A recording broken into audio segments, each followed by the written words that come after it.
একজন বেনামাজি ব্যক্তির কবরে ১৯ জন আযাবের ফেরেশতা নিযুক্ত করা হবে। আল্লাহ তাআলা বলেন, তার উপর আমি নিযুক্ত করেছি ১৯ জন। সূরা আল মুদ্দাসির আয়াত নং ৩০। সেই ফেরেশতাগণ হবে বয়রা ও অন্ধ।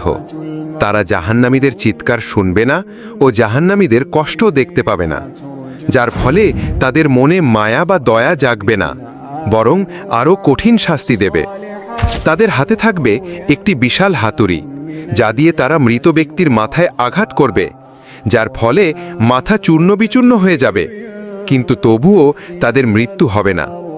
আল্লাহর হুকুমে মাথা পুনরায় তৈরি হবে এবং ফেরেশতারা আবার শাস্তি দেওয়া শুরু করবে। এভাবে কেয়ামত পর্যন্ত তার কবরের শাস্তি চলতেই থাকবে। হে আল্লাহ, আমাদের সকলকে কবরের আযাব থেকে হেফাজত করুন। আমিন। প্রতিদিন এমন ভিডিও পেতে চ্যানেলটি সাবস্ক্রাইব করুন।